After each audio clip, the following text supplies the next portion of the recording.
የጃይፑር የጠዋት ፀሐይ አስፋልቱን በሙቀት ትለበልባለች።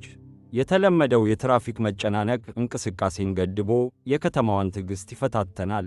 በምቾት የተሞላው የቅንጧ መኪና የውስጥ ቅዝቃዜ ከውጪው የከተማው ወላፈን ጋር ተቃርኖ ፈጥሯል። ከፊት የቆመው ተሽከርካሪ የፍሬን መብራት ሲያበራ፣ ነጭ የቅንጦት መኪናው ፍጥነቱን ወደ ዜሮ አወረደ። በመስኮት በኩል የሚታየው ዓለም በአቧራና በጩኸት የተሞላ ነው።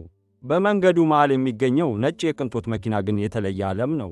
የመኪናው መስታወቶች የውጪውን ጩኸትና አቧራ አግደው በውስጥ ያለው የአየር ማቀዝቀዣ ለስላሳ ቅዝቃዜን ይረጫል።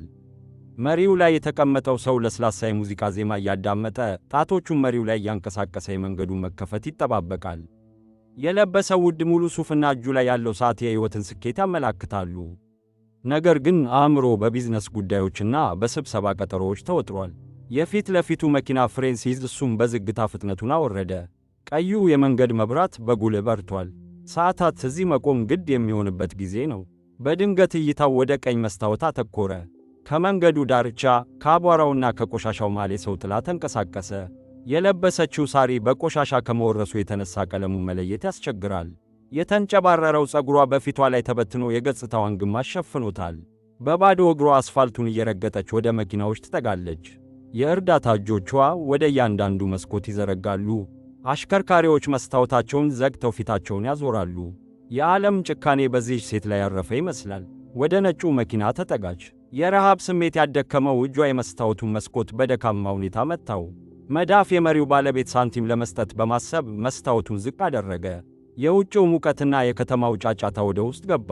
ነገር ግን ያንን ሁሉ የረሳ የሚያደርግ ክስተት ተፈጠረ። አይኖች ተገጣጠሙ። ጊዜ ለሰከንዶች መተንፈስ አቆመ። በዛ በቆሸሸ ፊት፣ በጠለቀ የአይን ጉድጓድና በደረቀ ከንፈር ውስጥ የሚታወቅ ምስል አለ። ያ የደከመ እይታ ውስጥ የድሮ ትዝታ ብልጭ አለ። ሰውየው በተቀመጠበት ደነዘዘ። ማመን ከባድ ሆነ። ይህች ለማኝ እጁን ዘርግታ የምትለምነው ሴት የዛሬ 5 ዓመት የሕይወቱ ንግሥት፣ የልቡ ባለቤት፣ ሚስቱ የነበረችው ማሊካ ናት። ትዝታ እንደ ማዕበል መጣ። የፍርድ ቤት ውሳኔው ቀን በአእምሮ ተከሰተ። ያኔ ማሊካ ሌላ ሰው ነበረች።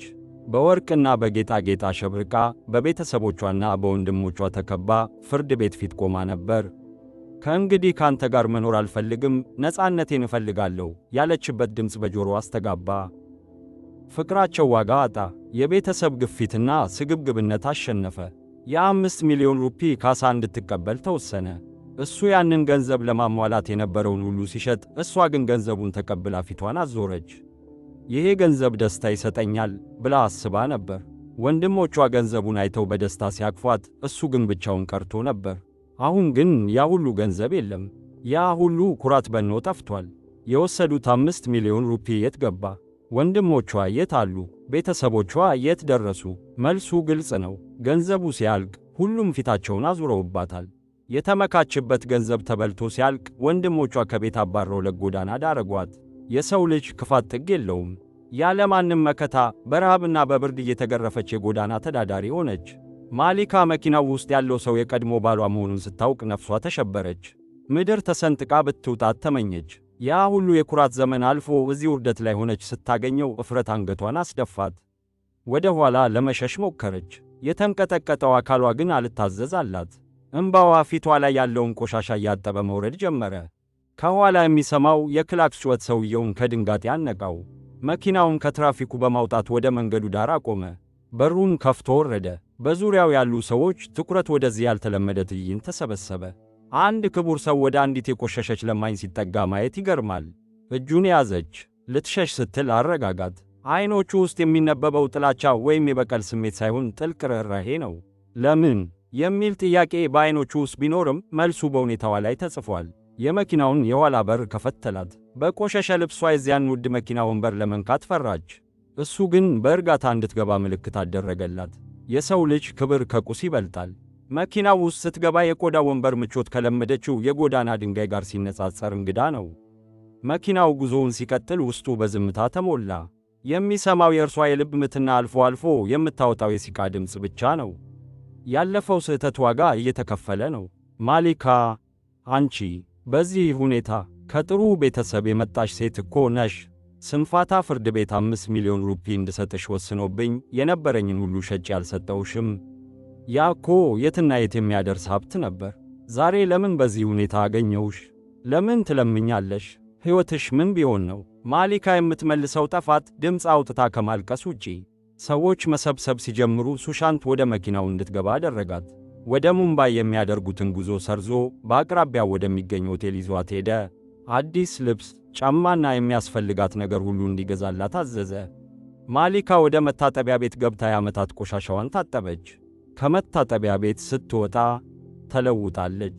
ያ የለማኝ መልኳ ጠፍቷል። ያደፈው ልብሷ ተቀይሮ ንጹሕና ዘመናዊ ልብስ ለብሳ ስትቆም ድሮ ሱሻንት ያፈቅራት የነበረችው ያች ቆንጆ ሴት መስላ ታየች።